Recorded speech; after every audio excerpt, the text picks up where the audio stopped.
Hello everyone, this is C Nikita Chaumadiya और मैं आज लेकर आई हूँ आपके लिए 20 डे मास्टर प्लान। वो बच्चे जिन्होंने अभी तक बहुत कम पढ़ा है या कुछ भी नहीं पढ़ा है, उन बच्चों के लिए ये वीडियो है। तो मैं चाहती हूँ ना कि आप 6 महीने अपने बचा पाओ। नेक्स्ट अटेम्प्ट में नहीं करना है, इसी अटेम्प्ट में करना है। लेकिन ये वीडियो आपको टॉप नहीं करवाएगा, एआईआर नहीं दिलवाएगा। ये उनके लिए है जिन्होंने अभी तक पढ़ाई नहीं करी है, लेकिन वो बच्चे जो मुझे कमिटमेंट दे सके कि मैम मैं 20 डेज तो पूरे डेडिकेशन से पढ़ लूँगा। 20 डेज आपके बचे हैं, रजिस्ट्रेशन आपको हो चुका है, एग्ज़ाम आप दे सकते हैं। तो हमें ऐसा नहीं सोचना है कि हम अगला एग्ज़ाम देंगे, अगला अटेम्प्ट देंगे, या फिर ये अटेम्प्ट सिर्फ देकर देख लेते हैं। ऐसा नहीं है। 20 दिन पढ़ो। अगर 20 दिन आप डेडिकेटली पढ़ते हो ना, जो टॉपिक्स मैंने आपको बताए हैं, जिस तरीके से मैंने आपको बताया है, तो there are high chances, 90% chances कि अगर आप उतना डेडिकेशन दे देते हो ना, का आपका एग्ज़ाम क्लियर हो जाएगा। मैं ये नहीं कहती कि आप टॉप कर सकते हो, आप एआईआर ले सकते हो, नहीं, क्लियरली नहीं ले सकते हैं हम एआईआर। बिना पूरा सिलेबस पढ़े हम टॉप भी नहीं कर सकते हैं, हमारे बहुत अच्छे मार्क्स भी नहीं आ सकते हैं, लेकिन हम पास जरूर कर सकते हैं। ऐसी स्ट्रेटेजी दूंगी ना कि 20 दिन भी अगर पढ़ लिया विद मिनिमल प्रिपरेशन, तो भी आप पास हो सकते हो और आपका अगला अटेम्प्ट आप सेव कर सकते हो। इसी अटेम्प्ट में हम क्लियर करके दिखाएंगे, हमारे 6 महीने हम बचा कर दिखाएंगे, क्योंकि टाइम इज़ मनी। टाइम बहुत ज़रूरी है, हमें अपने टाइम को वैल्यू करना चाहिए। आपको जो भी मस्ती करनी है, जो भी आपको फन करना है, जो भी आपको टाइम वेस्ट करना है, वो आप एग्ज़ाम देने के बाद में भी तो कर सकते हैं ना। एग्ज़ाम देने के बाद में अगर आपने डेडिकेटली एग्ज़ाम दिया है, तो उसके बाद में जब आप अपने दोस्तों के साथ घूमने जाएंगे या मूवी देखने जाएंगे या पार्टी करने जाएंगे, तो जो मज़ा आएगा ना, जो रिलैक्स्ड मन में फीलिंग रहेगी ना, एक दिमाग में रिस्पॉन्सिबिलिटी नहीं घूमेगी कि यार पढ़ना है, कब से पढ़ाई स्टार्ट करूं, अभी तो बहुत टाइम है।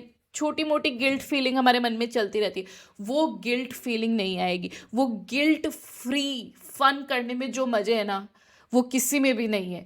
तो अगर आप अपने 20 दिन मुझे दे सकते हैं पूरे डेडिकेशन और सिंसियरिटी से, then this video is for you. ठीक है, चलिए now without wasting any time, because we don't have any time, ठीक है, I am moving on with this 20 day exam plan. देखो, सबसे पहले रियलिस्टिक एक्सपेक्टेशन मैं बता देती हूँ आपको। ये जो 20 डे एग्ज़ाम प्लान मैं आपको दूंगी, ये आपको टॉप नहीं करवाएगा। हम सिर्फ क्लियरेंस के लिए, एग्ज़ाम क्लियर करने के लिए, पास होने के लिए हम पढ़ रहे हैं। तो हम बहुत ही स्ट्रेटेजिकली चलेंगे कि हमें कौन से टॉपिक्स पढ़ने हैं, किस पे कितना टाइम देना है, ये सारी चीज़ें हमारी रहेगी। सेकंड, हमारा हाई स्कोरिंग फोकस रहेगा। वो टॉपिक्स जो सिर्फ और सिर्फ हमें ज़्यादा से ज़्यादा मार्क्स दे रहा है, हम नहीं पढ़ेंगे अननेसेसरी टॉपिक्स। कुछ भी हम ऐसा नहीं पढ़ेंगे जो हमें अपने गोल की तरफ नहीं लेके जा रहा हो।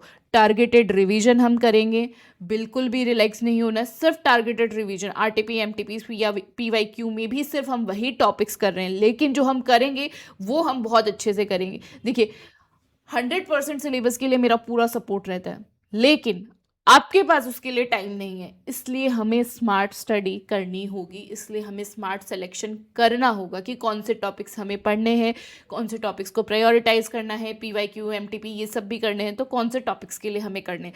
फिफ्थ एंड लास्ट, हम अचीवेबल गोल सेट करेंगे। ठीक है, ऐसा मैं मान के चलती हूँ कि ऐसा कोई भी बच्चा नहीं है जो 24 घंटे पढ़ सके या 12 या 16 घंटे पढ़ सके। देखिए, उसके लिए तो हाई मोटिवेशन चाहिए। अगर वो होता तो आप पहले कर सकते थे। ठीक है, तो मैं आपको अचीवेबल गोल्स दे रही हूँ कि आप दिन में 8 से 10 घंटे अपने पढ़ाई को दीजिए। वो 8 से 10 घंटे पूरे ऑनेस्टी के साथ दीजिए। उसके बाद में आपके पास 6 आवर्स 7 आवर्स आप अपनी नींद के लिए निकालिए, और उसके बाद में भी आपके पास 7 to 8 आवर्स बच रहे हैं, वो आप अदर एक्टिविटीज़ के लिए रखिए। ठीक है, तो ऐसा नहीं है कि हम कुछ काम कर नहीं सकते हैं, हमें उस टाइम पे भी रिलैक्सेशन मिलेगा, वो 20 डेज में भी। लेकिन ये जो 8 से 10 घंटे मैं मांग रही हूँ ना, ये पूरा सिंसियरिटी के साथ में देना है। ठीक है, तो अचीवेबल गोल्स मैं आपको दे रही हूँ। मैं समझती हूँ कुछ बच्चे हैं जो पूरे पूरे दिन पढ़ाई नहीं कर सकते हैं, पढ़ाकू नहीं हो सकते, लेकिन हम इंटेलिजेंट तो हैं, तभी हमने सीए चूज़ किया है, हमें लॉजिक्स तो समझ में आते हैं, राइट। तो अगर ऐसा है तो let's move on with me and let's understand कि कौन कौन से वो टॉपिक्स हैं और किस तरीके से हमें ये 20 दिन अपने देने हैं पढ़ाई को, जो हमें हमारे 6 महीने बचा के दे सकता है।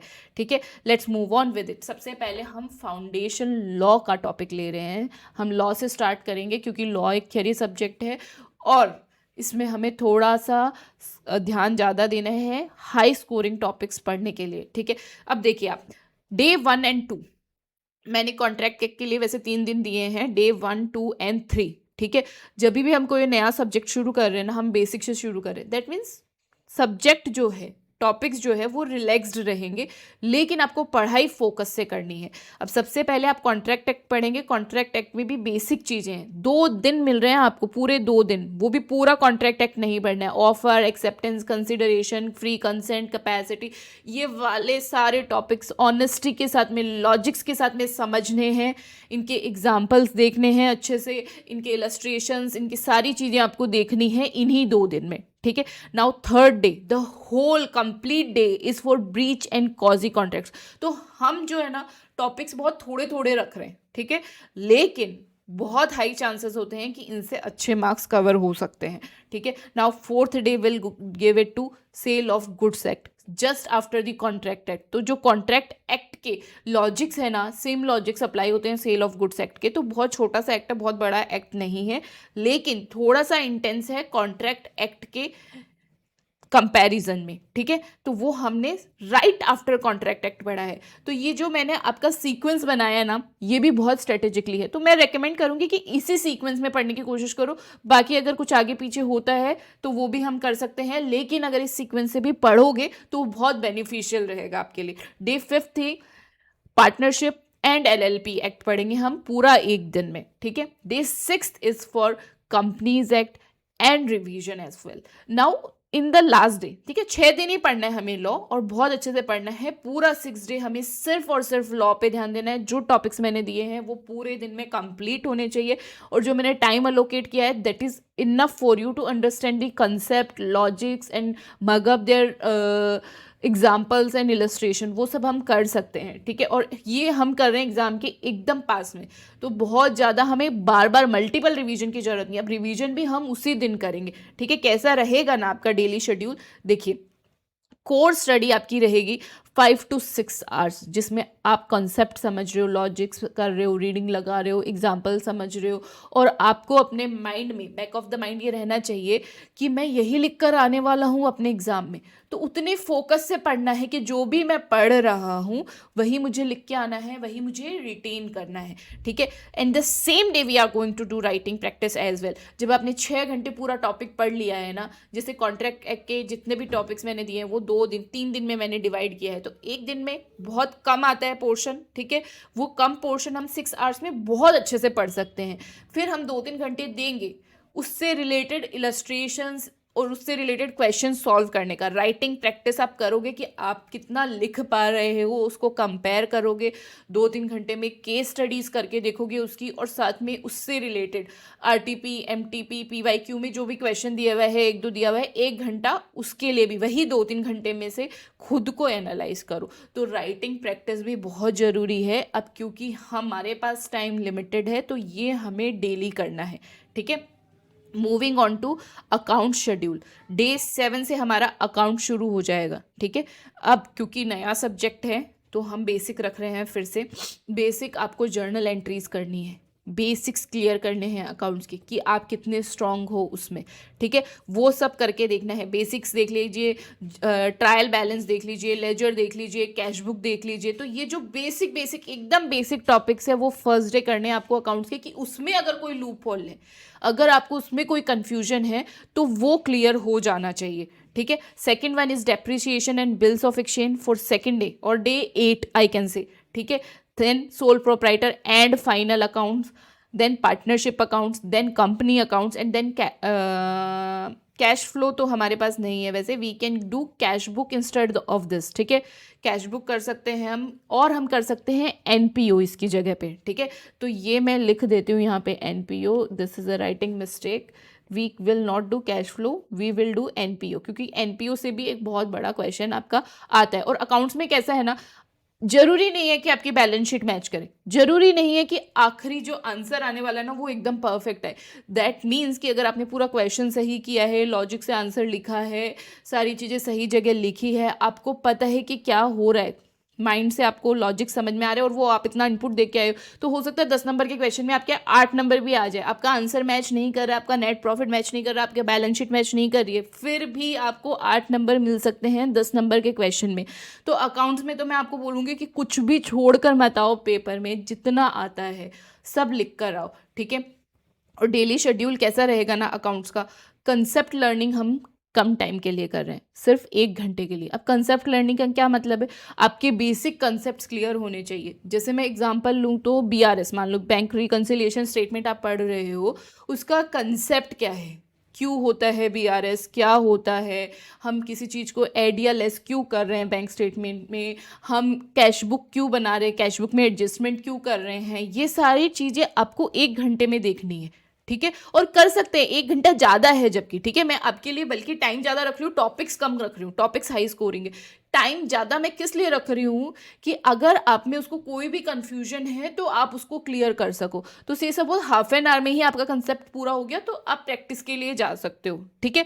देन कंसेप्ट एप्लीकेशन है नेक्स्ट 4 आवर। कंसेप्ट एप्लीकेशन क्या है, बेसिक्स आपके क्लियर हो गए, किसी में जर्नल एंट्रीज है या कुछ भी है, फॉर्मेट है, वो सब आपने कंसेप्ट लर्निंग में देख लिया है, सारे कन्फ्यूजन्स क्लियर कर लिए हैं। अब कॉन्सेप्ट एप्लीकेशन है फॉर प्रैक्टिस। आपको मॉड्यूल के या जिस भी टीचर के आप बुक, एक ही बुक लेनी है आपको, जिसका भी आप रेफर कर रहे हो, मल्टीपल बुक्स बिल्कुल भी नहीं लेनी है। वो एक बुक के सारे क्वेश्चंस आपको सॉल्व करने 4 घंटे में आराम से कर सकते हैं एक टॉपिक के, ठीक है। उतना ही कम कम टॉपिक हमने रखा है। वो करने के बाद में प्रैक्टिस एक्सरसाइज के लिए 2 से 3 घंटे। अब प्रैक्टिस एक्सरसाइज और कंसेप्ट एप्लीकेशन में क्या डिफरेंस है, कंसेप्ट एप्लीकेशन जहाँ पे आप देख सकते हो आप जो भी कर रहे हो, आपको फ्रीडम है क्वेश्चन का आंसर मिलाने की। कब अकाउंट्स में क्या आदत होती है ना हमारी, हम क्वेश्चन करते करते भी आंसर देखते हैं, ठीक है। हम अपना आंसर कर रहे हैं और इधर हमने आंसर अपने सामने रख रखा है, वो आप कंसेप्ट एप्लीकेशन में लिख कर सकते हो। प्रैक्टिस एक्सरसाइज के टाइम पे आपको खुद को इवेलुएट करना है, RTP के क्वेश्चन सॉल्व करने हैं, MTP PYQ ये सब कुछ सॉल्व करना है, और रजिस्ट करना है कि मैं बिल्कुल भी आंसर नहीं देखूंगा जब तक कि मैं मेरा प्रैक्टिस आंसर कंप्लीट नहीं कर लेता। तो ये वाला डेली चलेगा, डेली शेड्यूल है। देखो, अगर आपने depreciation of bills of exchange वाला टॉपिक किया है डे 8 को, ठीक है, तो उसका हम लास्ट में जब प्रैक्टिस एक्सरसाइजेस करेंगे, it is like testing your self. सारे MTPs PYQ सब कुछ करके जा रहे हैं हम एग्जाम के लिए, वो उसी दिन करने हैं, ठीक है। Moving on to economics schedule, day 13 is for basic concepts. Again जब भी नया कोई टॉपिक है हमारा, नया कोई सब्जेक्ट है, हम उसके बेसिक्स करेंगे, डिमांड को पढ़ेंगे, तो ये सब बेसिक है इकोनॉमिक्स में। Then second day is for production and markets, then third day is for macro economics, and then your 16th day is for Indian economy and practice. अगर कोई स्क्रीनशॉट नहीं ले पाए ना तो you can comment and I will send these to you, ठीक है। Now daily schedule plan क्या रहेगा इकोनॉमिक्स के लिए, कंसेप्ट लर्निंग हम 4 आवर के लिए करेंगे, ठीक है। पूरा चैप्टर आप अच्छे से पढ़ो, समझो, लॉजिक वाइज सब कुछ, ठीक है।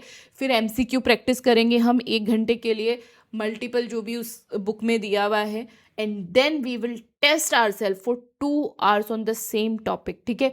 इकोनॉमिक्स में हाईएस्ट स्कोरिंग आप लेके आ सकते हो अगर अच्छे से आपने पढ़ा है तो, ठीक है। तो हम मेन टॉपिक्स पढ़ रहे हैं जो हाई स्कोर कर रहे हैं और पूरा दिन उस एक ही टॉपिक को हम दे रहे हैं, तो इतना हमारा प्रैक्टिस अच्छा होना चाहिए। और हो सकता है कि वो एक दिन हमने पढ़ा है ना तो उससे रिलेटेड हमारा कोई भी क्वेश्चन एग्जाम में गलत नहीं हो। तो ये कब होगा, जब आप उस दिन डेडिकेटली पढ़ रहे हो, उस दिन आपको जो टॉपिक पढ़ रहे हो उसमें कोई भी कमी नहीं रखनी है, ठीक है। Moving on to maths, maths का क्या शेड्यूल है, सिर्फ 3 दिन हम मैथ्स को दे रहे हैं, ठीक है। तो बहुत ही रिगरस, हमें बहुत ही फोकस के साथ, सारा गेम फोकस का है कि आप कितने फोकस से, कितने सिंसियरिटी से काम कर रहे हो और डिस्ट्रैक्शन से खुद को कितना बचा रहे हो, ठीक है। तो 7th डे कोर टॉपिक्स हमारे रहेंगे, ratio, proportion, percentage and time value of money, ये फर्स्ट डे रहेगा। देन स्टैटिस्टिक्स के एसेंशियल पढ़ेंगे हम डे 18 पे। मीन, मीडियन, मोड, डिस्पर्जन इन स्टैटिस्टिक्स, तो ये वाले टॉपिक्स हम 18th डे को करेंगे। डे 19 रहेगा हमारा रीजनिंग के लिए, जितने भी टॉपिक्स आप रीजनिंग के कवर कर सको, लॉजिकल रीजनिंग के, इंडेक्स नंबर्स हो गया, ये सारी चीज़ें हो गई, और हम फॉर्मूलाज वगैरह ये सब चीज़ें भी उस दिन रिवाइज करके रखेंगे कि ये जो मैंने टॉपिक्स पढ़े हैं इससे रिलेटेड ये फॉर्मूलाज है। जब आप मैथ्स का पेपर देने जाओगे तो वही फॉर्मूलाज जो है वो रिवाइज करके जाओगे, तो जो आपने पढ़ा है उसमें उतना आप सिंसियरिटी से पढ़िए, उसमें कोई भी कन्फ्यूजन नहीं रहना चाहिए। अब मैथ्स का क्या शेड्यूल रहेगा, कोर्स स्टडी करनी है आपको 6 to 7 आवर्स। अब इसमें कोर्स स्टडी का टाइम सबसे ज़्यादा है। सबसे ज़्यादा टाइम किस लिए है, क्योंकि हम सबसे कम दिन इसको दे रहे हैं, हम सिर्फ 3 दिन मैथ्स पढ़ रहे हैं, ठीक है। लेकिन इसमें क्या लॉजिक है, क्या स्ट्रेटजी है कि एक तो ये हम एकदम लास्ट में पढ़ रहे हैं, एकदम एग्जाम्स के पास में पढ़ रहे हैं, तो वो हमें रिटेन करेगा, तो उसको हमें बहुत बारी रिवाइज करने की ज़रूरत नहीं है। कम टाइम दे रहे हैं लेकिन एग्जाम्स के पास में दे रहे हैं, ठीक है। और सबसे ज़्यादा टाइम पूरे दिन में 6-7 घंटे पूरा हम कंसेप्ट लर्निंग को दे रहे हैं, और 2 घंटे MCQ प्रैक्टिस आपको करनी है। Past year papers, RTP, MCQs, ये सारे आपको 2 घंटे में देने हैं, और उस पर्टिकुलर टॉपिक के लिए इतना टाइम इनफ है, ठीक है। तो ट्रस्ट मी, अगर आप इतना फॉलो कर लेते हो, it's more than enough to pass your examination. This is, मैं अगेन रिपीट कर रही हूँ, दिस इज़ नॉट फॉर कि आप टॉप करो एग्जामिनेशन को। जिन बच्चों ने अच्छे से पढ़ाई करी है, जिन बच्चों ने अच्छे से सिलेबस कवर किया है ना, उन बच्चों के लिए ये बिल्कुल भी नहीं है। जिन्होंने बहुत कम पढ़ाई करी है या जो ये अटेम्प्ट छोड़ने की सोच रहे हैं ना, उनके लिए ये मेरी एक लास्ट रिजॉर्ट है कि 20 दिन आप डेडिकेटली पढ़ लो, सो दैट कि आपके अगले 6 महीने बच पाए, ठीक है। अब डेली शेड्यूल कैसा होगा, देखिए 9 घंटे हम लगभग पढ़ाई को दे रहे हैं, एकदम फोकस्ड लर्निंग रखनी है, बिल्कुल भी डिस्ट्रैक्शन नहीं है कि 9 घंटे में 4 ही घंटे पढ़ाई हो रही, नहीं। बुक खोल के नहीं बैठना है, बुक उतनी ही देर खुलेगी जितनी देर आप पढ़ाई कर रहे हो, और वो बुक पूरा 9 आवर्स लेनी चाहिए, ठीक है। 7 आवर्स मिनिमम, 6 आवर्स आपको स्लीप को देना ही है, क्योंकि अगर हमारी नींद ठीक नहीं होगी ना, तो टू बी ऑनेस्ट हम नहीं पढ़ सकते हैं, ठीक है। तो नींद में कॉम्प्रोमाइज़ नहीं करना है। एंड देन ऑल्सो आपके पास 8 घंटे बच रहे हैं अदर एक्टिविटीज़ के लिए। 1 आवर अगर मैं बेसिक एक्टिविटी का निकाल दूँ ना, मैं 2 घंटे निकाल दूँ बेसिक एक्टिविटी के, नहाना धोना ये सब हो गया, आपका खाना पीना हो गया, 2 घंटे से ज़्यादा नहीं लेता यार। उसके बाद में भी 6 घंटे हैं आपके पास में, आप क्या करोगे, ब्रेक लोगे, पर्सनल टाइम जो भी आपको करना है, कुछ सीरीज देखनी है, बट हाँ मैं एडवाइस करूंगी स्क्रॉल बिल्कुल भी मत करो।